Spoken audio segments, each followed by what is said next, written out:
Price Lord. நம்ம வாழ்க்கையில் ஒவ்வொருத்தருக்கும் ஒவ்வொரு விதமான ஆசைகள் ஒவ்வொரு காலகட்டத்தில் இருந்துகிட்டே தான் இருக்குது. ஆனால் நம்முடைய ஆசைகள் நியாயமானதா அப்படின்றத நம்ம நிச்சயமாக யோசிக்கணும். ஏன் அப்படின்னா, உதாரணத்துக்கு சொல்கிறேனே, நம்ம சின்ன வயசில் இருக்கும்போது நம்ம அப்பாக்கிட்ட எனக்கு பைக்கு வேணும், எனக்கு சைக்கிள் வேணும், எனக்கு காஸ்ட்லியான வாட்ச் வேணும், காஸ்ட்லியான ஃபோன் வேணும்னு நிறைய பிள்ளைகள் அடம் பிடிக்கிறத நம்ம அந்த காலத்துலையும் பார்க்க முடியும், இன்றைக்கும் பார்க்க முடியும். இன்றைக்கி இருக்கிற காலகட்டத்தில் விசேஷமாக ஒரு பிள்ளை தன்னுடைய அப்பாட்ட போய்ட்டு எனக்கு ஐஃபோன் தான் வேணும் அப்படின்னு ரொம்ப ஸ்ட்ராங்காக கேட்குறத பார்க்க முடியும். ஆனால் அப்பா சந்தோஷமாக வாங்கி கொடுப்பாரான்னு கேட்டால் நிச்சயமாக வாங்கி கொடுக்க மாட்டாங்க. ஏன் அப்படின்னு கேட்டால், ஏன்னா 1,00,000 கொடுத்து படிக்கிற ஸ்கூல் போகிற பையனுக்கு இந்த ஃபோன் தேவையா? அதை வச்சு அவன் என்ன பண்ண போகிறான்? வெறும் ஒரு வீடியோ கேம் பார்க்குறதுக்கு, அந்த அந்த அந்த ஒரு வீடியோஸ் பார்க்குறதுக்கு இந்த 1,00,000 செலவு பண்ணணுமா? அது நியாயம் இல்லை அப்படின்றது கஷ்டப்பட்டு உழைத்து சம்பாதிக்கிற தகப்பனுக்கு தெரியும். ஆனால் இந்த உழைப்பு போடாமல் கஷ்டப்படாமல் இருக்கிற பிள்ளைக்கு அதோட அருமை புரிவதில்லை, தேவையும் தெரிவதில்லை. ஆனால் இதே பிள்ளை கேட்குற அதே பையன் வளர்ந்து அவனுடைய பிள்ளைகள் கேட்கும்போது இதே மாதிரி வாங்கி கொடுப்பானு கேட்டால் நிச்சயமாக செய்ய மாட்டாங்க. ஏன்? அப்போ அவங்க வேலை செஞ்சு கஷ்டப்பட்டு உழைத்து சம்பாதிக்கிறத பொருளுடைய அருமை அவங்களுக்கு தெரிஞ்சதால் அவங்களோட பிள்ளைகளுக்கு அதை தரமாட்டேன்னு ஈஸியாக சொல்லிடுவாங்க.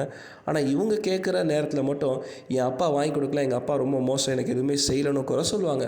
அதே மாதிரி ஒரு வேளை அவங்க அப்பாட்ட அடம்பிடிச்சு வாங்கிட்டாலும் அந்த பொருள் அவங்களுக்கு கிடச்சிடும். ஆனால் அப்பாவுடைய அன்பை அவங்க இழந்து போனவங்களாக இருப்பாங்க. ஏன்னா நான் இவ்வளோ சொல்லி என் மகன் புரிஞ்சுக்காமல் இப்படி அடம்பிடிச்சி இப்படி செலவு வச்சுட்டானேன்ற ஒரு வருத்தத்தை நம்ம தகப்பன் இடத்துல சம்பாதிக்கிறோம். அப்போ நம்ம வாழ்க்கையில் நம்ம செய்கிறது, ஆசைப்படுறது எல்லாவற்றை குறித்தும் நம்ம உணர்ந்து செயல்படுவது ரொம்ப ரொம்ப அவசியம். நீதிமொழிகள் 13ஆம் அதிகாரம் 11ஆம் வசனத்தில் இப்படி தான் எழுதப்பட்டிருக்கு. வஞ்சனையால் தேடின பொருள் குறைந்து போகும், கைப்பாடாய் சேர்க்கிறவனே விருத்தி அடைவான் என்று சொல்லி.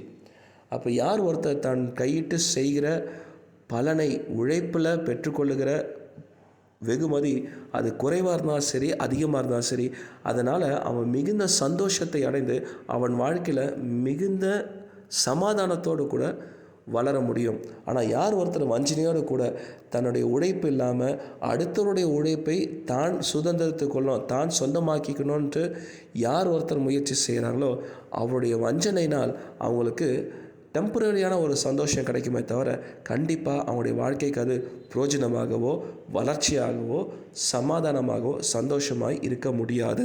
இதை புரிந்து கொண்டோம் என்று சொன்னால் நம்ம ஆசைப்படுற காரியமாக இருக்கட்டும், நம்ம பெற்றுக்கொள்கிற காரியமாக இருக்கட்டும், நம்ம கைப்பாடாய் உழைத்து தேவைக்காக நம்ம சேகரிக்கிறோமான்றதை சிந்தித்து செயல்பட்டோன்னு சொன்னால் நிச்சயமாய் சமாதானமும் சந்தோஷமும் ஆசீர்வாதமும் நம்ம இடத்துல நிச்சயமாய் தாங்கியிருக்கும். Thank you and God bless you.